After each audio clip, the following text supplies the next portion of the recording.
Hello friends, welcome to smart study hub. आज की video में हम देखने वाले हैं उत्सर्जन तंत्र से संबंधित सारे आईएमपी क्वेश्चन।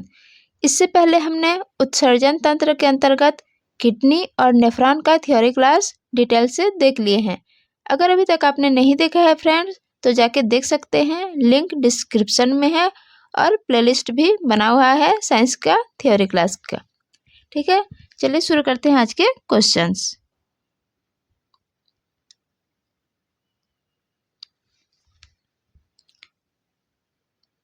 पहले देख लेते हैं उत्सर्जी अंग और उसके पदार्थ के बारे में, उसके बाद आगे देखेंगे टॉप 50 एमसीक्यू। मानव शरीर के प्रमुख उत्सर्जी अंग और उसके पदार्थ। तो प्रमुख उत्सर्जी अंग के अंतर्गत आते हैं किडनी, स्किन, लंग्स, लीवर और इंटेस्टाइन। हिंदी में वृक्क, त्वचा, फेफड़ा, यकृत और आंत। तो किडनी से उत्सर्जी पदार्थ के रूप में निकलता है मूत्र, त्वचा से पसीना के रूप में, फेफड़े से निकलता है कार्बन डाइऑक्साइड के रूप में, यकृत से यूरिया के रूप में और आंत से निकलता है उत्सर्जी पदार्थ मल के रूप में। ठीक है, याद रखना। आगे देखते हैं उत्सर्जी पदार्थ निकलने के आधार पर जंतुओं को किस प्रकार वर्गीकृत किया गया है। तो जो जंतु अमीनो अम्ल के रूप में उत्सर्जी पदार्थ निकालते हैं उसे अमीनोटेलिक के अंतर्गत रखा गया है। इसके उदाहरण है इकाइनोडर्मेटा संघ के जितने भी जीव हैं, जैसे कि स्टारफिश। और जो अमोनिया निकालते हैं उत्सर्जी पदार्थ के रूप में उसे अमोनोटेलिक के अंतर्गत रखा गया है। ये अमोनोटेलिक जंतु कहलाते हैं। इसके अंतर्गत सारे जलीय जीव आएंगे, जैसे कि मछली और प्रोटोजोआ। जो जीव यूरिया के रूप में उत्सर्जी पदार्थ निकालते हैं उसे यूरियोटेलिक कहते हैं। यूरियोटेलिक के अंतर्गत सारे मैमल्स आ जाएंगे, जैसे कि हम मनुष्य, और उभयचर के अंतर्गत मेंढक आ जाएंगे।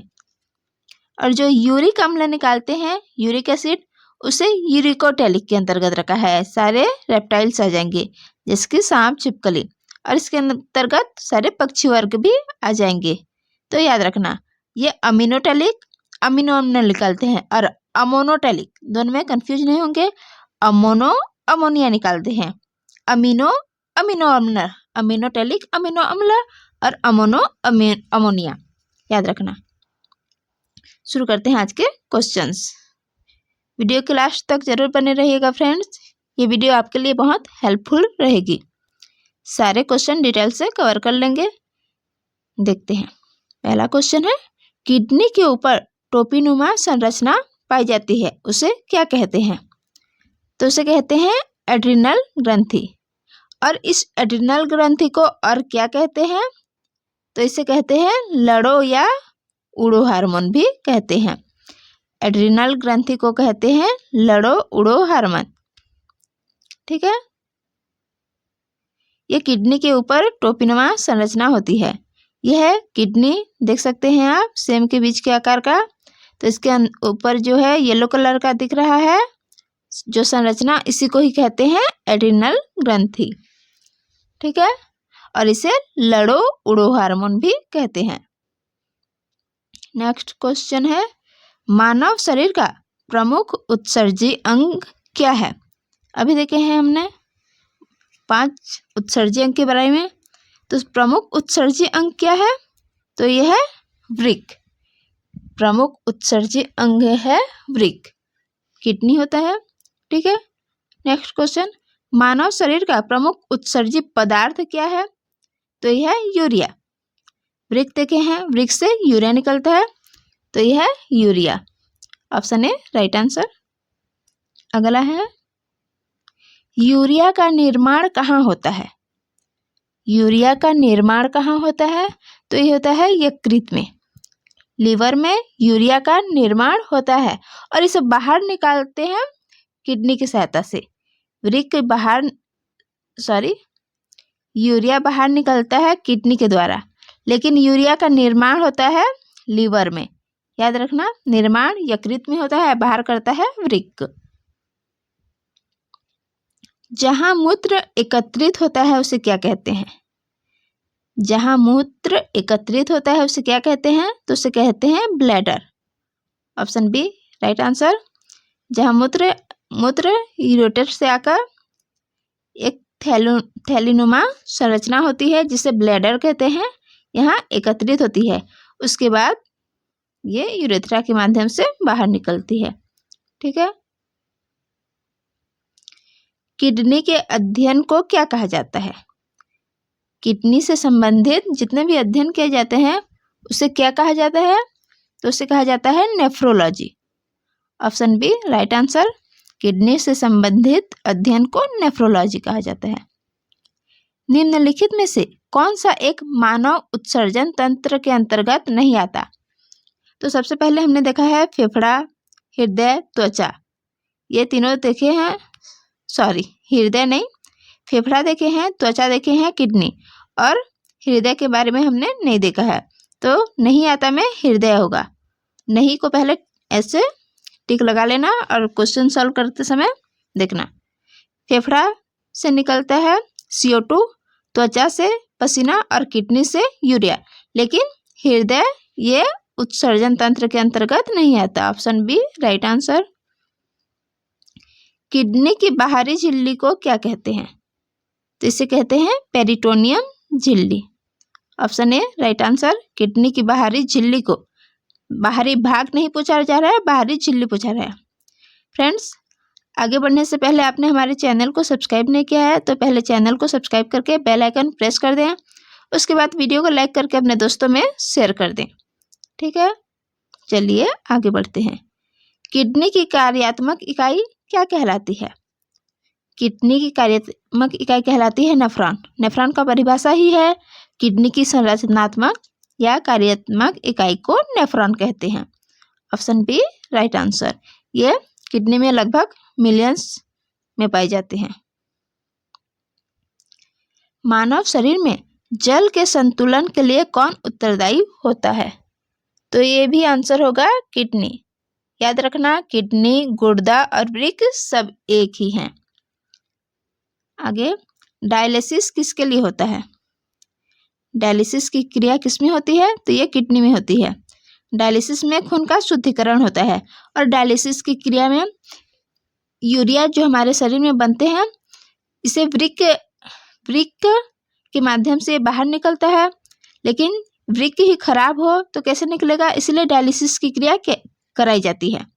ठीक है, कृत्रिम तरीके से मानव शरीर के यूरिया को बाहर निकाला जाता है। हिंदी में इसे अपहरण कहते हैं। इनमें से मानव शरीर के लिए सबसे हानिकारक क्या है? ये चारों में से सबसे हानिकारक क्या है? तो यह है ammonia. Option B right answer. चारों में से सबसे हानिकारक है अमोनिया। और अमोनिया की बात क्या है? सबसे हानिकारक में आएगा अमोनिया और उसके बाद आएगा सेकंड में यूरिया और थर्ड में यूरिक अम्ल। पहले आएगा अमोनिया, उसके बाद यूरिया और उसके बाद आएगा यूरिक अम्ल।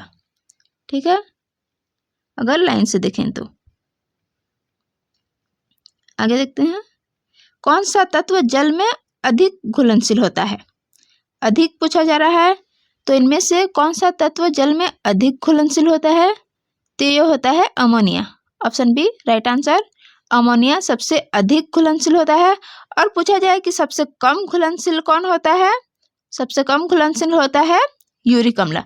यूरिक एसिड जल में सबसे कम घुलनशील होता है और सबसे अधिक घुलनशील होता है अमोनिया। अगला है, शरीर के अंदर अमोनिया को यूरिया में कौन बदलता है? तो ये बदलता है लीवर। यकृत शरीर के अंदर अमोनिया को यूरिया में बदलता है। आगे, मानव शरीर में किडनी का इनमें से मुख्य कार्य क्या है? तो ये चारों में से किडनी का मुख्य कार्य क्या है? तो ये है उत्सर्जन। Option C right answer. Kidney का मुख्य कार्य है उत्सर्जन। मानव शरीर में रक्त को छानने का कार्य कौन करता है? रक्त को कौन फिल्टर करता है इनमें से? तो ये होगा किडनी। किडनी रक्त को छानने का कार्य करता है। Option B right answer. वृक्क के बाहरी भाग को क्या कहते हैं? तो इसे कहते हैं कॉर्टेक्स। वृक्क के बाहरी भाग को कहते हैं cortex, option A right answer. और वृक्क के बाहरी झिल्ली को क्या कहते हैं, ऊपर हमने देखा है, तो इसे कहते हैं पेरिटोनियम झिल्ली। वृक्क के बाहरी भाग को कहते हैं कॉर्टेक्स और वृक्क की बाहरी झिल्ली को पेरिटोनियम झिल्ली। ठीक है, ये डायग्राम में देख सकते हैं, ये सबसे बाहरी भाग है वृक्क का और इसे कहते हैं कॉर्टेक्स। ठीक है, इसमें संरचनाएं पाई जाती है, इसी को नेफ्रॉन कहते हैं। आप थ्योरी वाला पार्ट देख सकते हैं, मैंने डिटेल से पढ़ाया है। निम्न में से किस अंग में पिरामिड जैसी संरचना पाई जाती है, किस अंग में पिरामिड जैसी संरचना पाई जाती है, तो किडनी। किडनी के अंतर्गत आता है नेफ्रॉन। ये पिरामिड जैसी ऐसी संरचना पाई जाती है किडनी में।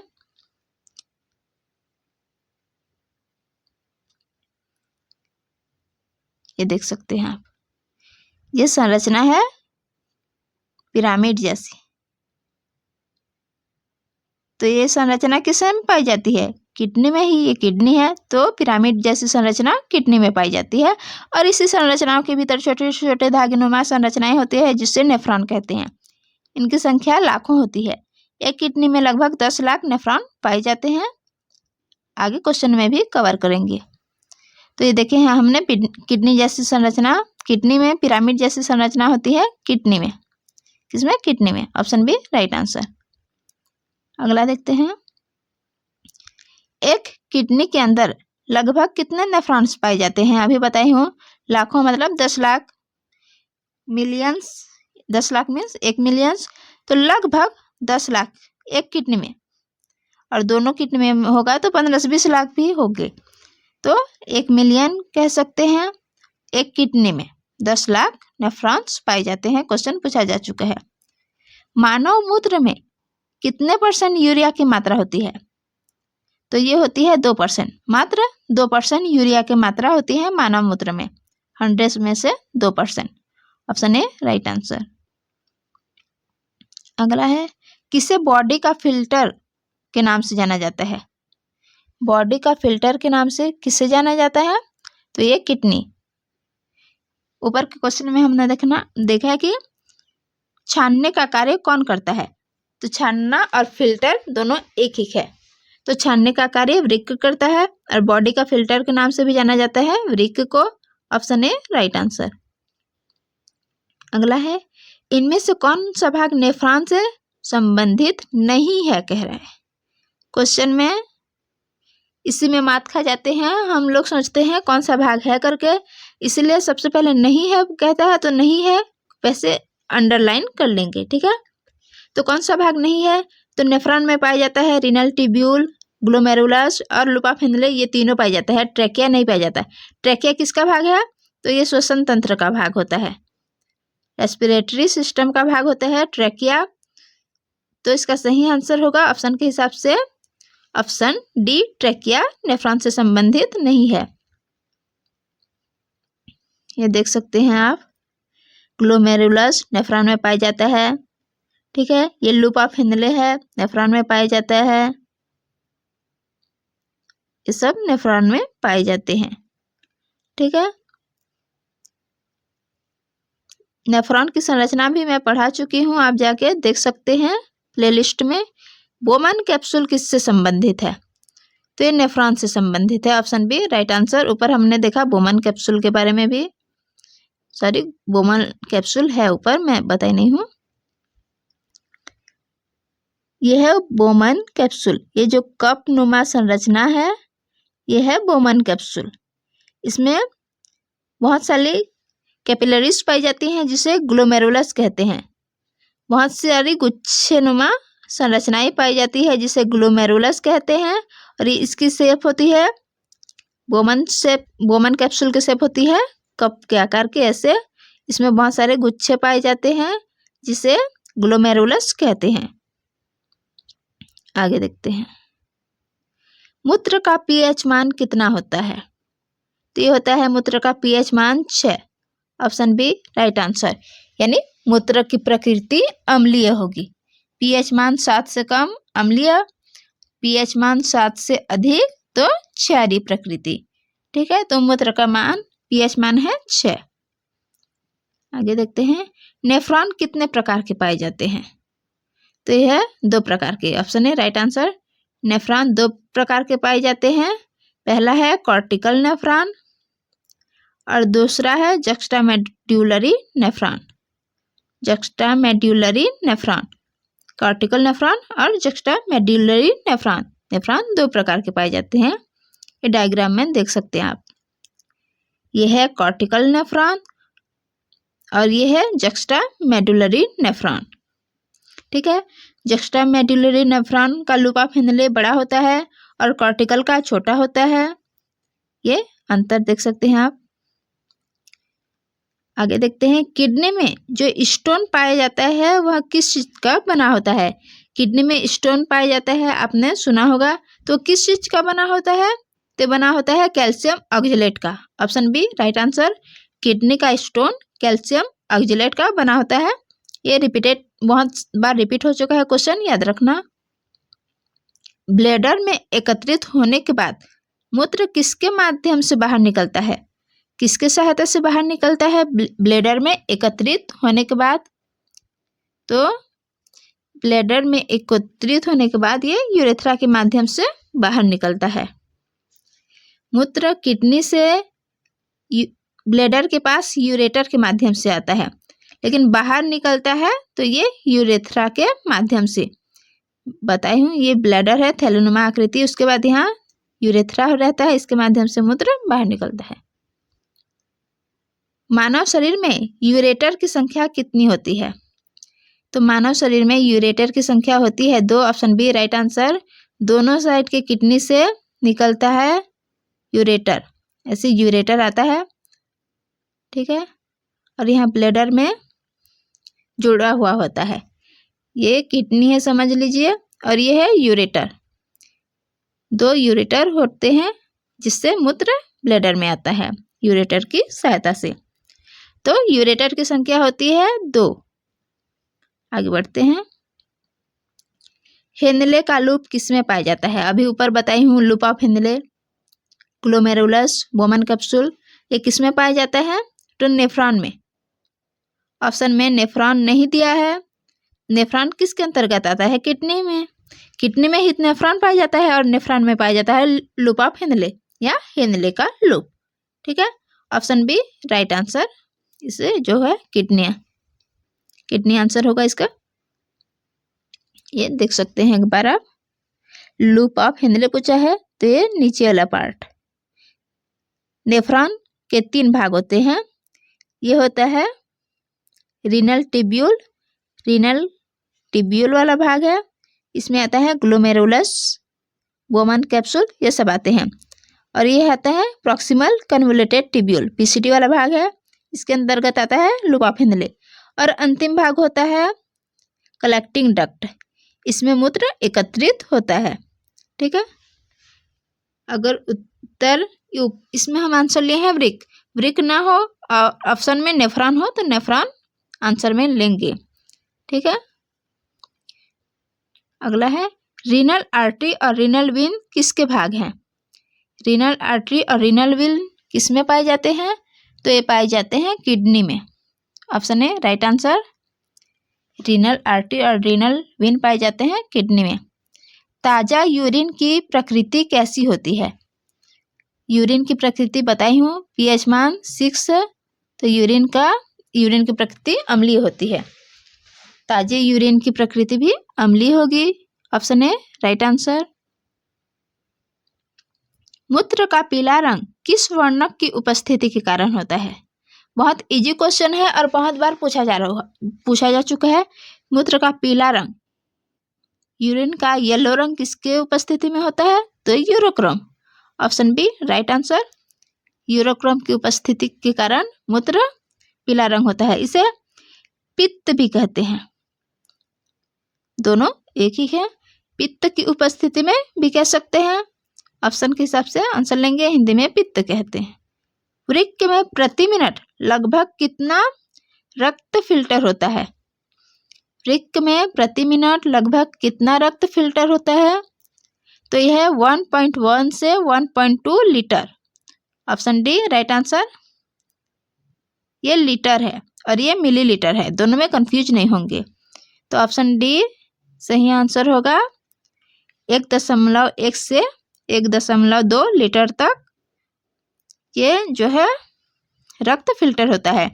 इसके आसपास ही आंसर लेंगे, सीधा इतना ही नहीं होगा, कम या ज़्यादा थोड़ा बहुत हो सकता है। अगला देखते हैं, एक स्वस्थ मनुष्य में ग्लोमेरुलस फिल्टरेशन रेट कितना होता है? GFR ग्लोमेरुलस फिल्टर रेट कितना होता है एक स्वस्थ मनुष्य में? तो ये होता है 180 लीटर प्रतिदिन। Option C right answer. अगला है, एक स्वस्थ मनुष्य प्रतिदिन कितनी मात्रा में मूत्र उत्सर्जित करता है? कितना यूरिन बाहर करता है एक स्वस्थ मनुष्य प्रतिदिन? तो ये 1 से 1.5 लीटर लगभग। Option B right answer. अगर तबीयत खराब हो तो इससे कम या इससे अधिक हो सकता है, लेकिन नॉर्मल डे में इतना ही बाहर निकालता है, 1 से 1.5 लीटर तक। फ्रेंड्स, वीडियो को लाइक करना बिल्कुल ना भूलें। कंटेंट बहुत मेहनत से बनाए जाते हैं फ्रेंड्स, और ये आपके लिए बहुत हेल्पफुल भी है। ठीक है, ये बहुत डीप से मैं क्वेश्चन निकाली हूँ। आप प्लीज़ वीडियो को लाइक करना ना भूलें और चैनल को सब्सक्राइब करके रखें। यहाँ और भी ऐसे क्वेश्चन कराए जाएंगे जो आपके लिए बहुत हेल्पफुल रहेंगे, और ये सारे एग्जाम में काम आएंगे। ठीक है, स्टेट लेवल एग्जाम हो या सेंट्रल लेवल। तो चलिए आगे देखते हैं। ताज़ा यूरिन थोड़ा कम गंध करता है, ये किसके कारण होता है? यूरिन गंध करता है ये सबको पता है, लेकिन ताज़ा यूरिन थोड़ा कम गंध करता है। अगर यूरिन बहुत देर तक रखा जाए तो ये अजीब बदबू आते हैं, वो होता है अमोनियकरण। लेकिन थोड़ा कम गंध करता है, ये किसके कारण होता है? तो है यूरिनोट के कारण। Option C right answer. थोड़ा कम कह रहा है यूरिनोट, और अजीब तीक्ष्ण प्रकार की गंध आती है, अजीब गंध आती है, वो होता है अमोनिया की उपस्थिति में। और यहाँ कह रहा है थोड़ा कम गंध आता है, तो ये यूरिनोट की उपस्थिति में। ये क्वेश्चन दिया है, देख सकते हैं। यूरिन में अजीब तीक्ष्ण प्रकार की गंध होती है, ये किसकी उपस्थिति के कारण होती है? तो ये होती है अमोनिया के कारण। Option A right answer, ammonia. अगला है, एक सामान्य मनुष्य के मूत्र में जल की मात्रा लगभग कितनी होती है? तो ये होती है 95%। कहीं कहीं दिया रहेगा 96%, तो उसे भी आप ले सकते हैं, लगभग कह रहा है ना, तो 95-96%। और यूरिन की मात्रा कितनी होती है? जल की मात्रा तो 95-96, यूरिन की मात्रा होती है 2%। ठीक है, और 2-3% अदर चीज़ें होती है। तो ये जल याद रखना, और यूरिन की मात्रा पूछा जाता है। ऊपर मैं क्वेश्चन में कराई हूँ कि यूरिन की मात्रा कितनी होती है, तो 2%, और जल की मात्रा 95 या 96। डायूरेटिक यूरिन का अर्थ क्या होता है? डायूरेटिक यूरिन का अर्थ क्या होता है?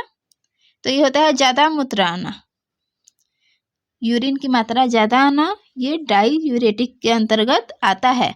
और कम मूत्र ज़्यादा आना डायूरेटिक, और कम मूत्र आना होता है एंटी डायूरेटिक।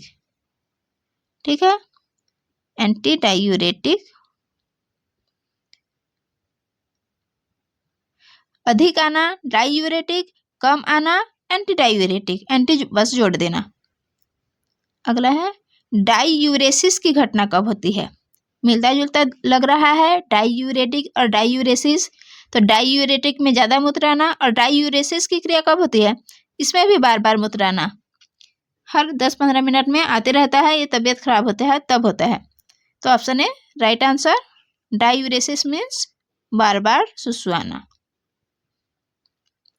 विल्स रोग निम्न में से किसे प्रभावित करता है? विल्स रोग से कौन सा अंग प्रभावित होता है? तो इसके अंतर्गत होता है kidney. Option B right answer, गुर्दा या किडनी विल्स रोग से प्रभावित होता है। अगला है, इनमें से डाईयूरेटिक पदार्थ कौन सा है? ये ऑप्शन दिए हैं 3। इनमें से डाईयूरेटिक पदार्थ कौन है? तो ये है चाय, कॉफी, अल्कोहल। ये सभी डाईयूरेटिक पदार्थ के अंतर्गत आते हैं। Option D right answer. रक्त में यूरिया का इकट्ठा होना क्या दर्शाता है? रक्त में यूरिया जम जाता है तो ये किस कारण होता है? Uremia. Option A right answer. रक्त में यूरिया का इकट्ठा होना यूरेमिया के कारण होता है। अगला है, इनमें से मानव किडनी का कार्य कौन सा नहीं है? मानव किडनी का कार्य कौन सा नहीं है कह रहा है? तो यह रक्त में शर्करा की मात्रा का नियंत्रण करना यह किडनी का काम नहीं है। तो किडनी का कार्य क्या है?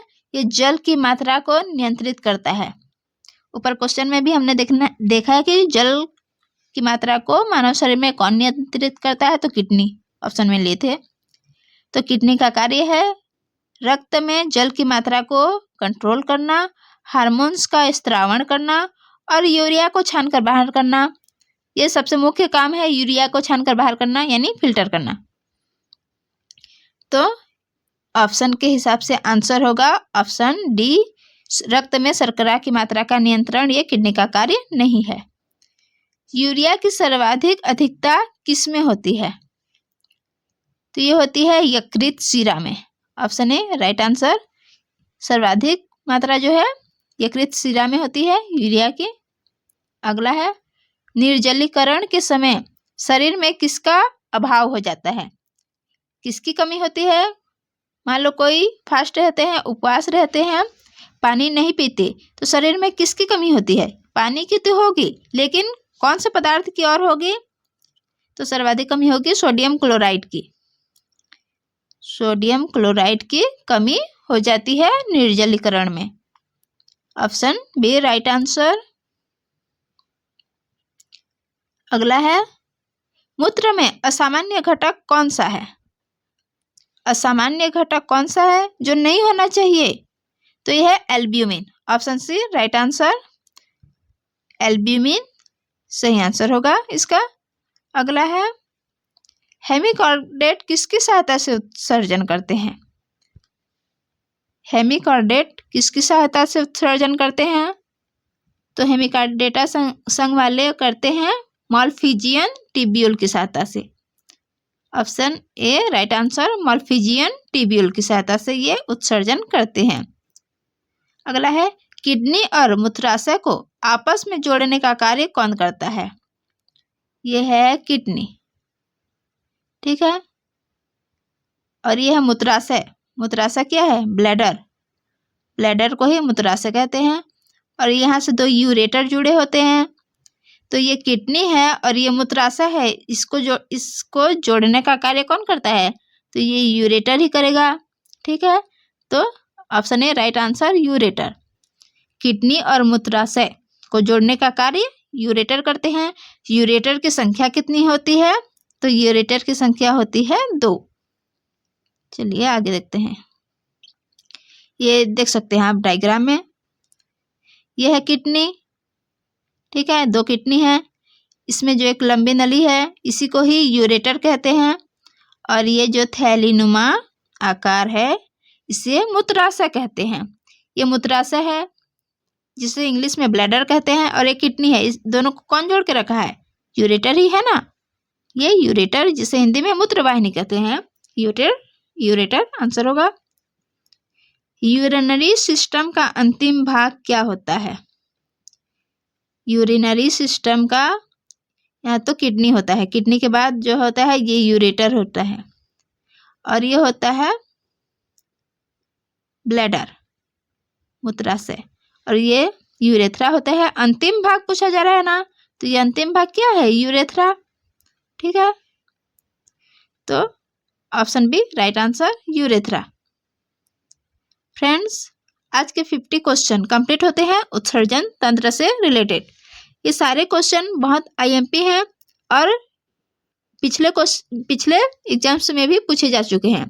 तो फ्रेंड्स, इस तरह के और क्वेश्चन के लिए आप हमारे चैनल को जरूर सब्सक्राइब करके रखिएगा। यहाँ और भी अच्छे अच्छे कंटेंट कराए जाएंगे आपके लिए, और पहले से भी बहुत सारे साइंस के क्वेश्चन हो चुके हैं। अगर आपने अभी तक नहीं देखा है तो जाके देख सकते हैं। वीडियो को आपने अभी तक देखा, उसके लिए बहुत बहुत धन्यवाद।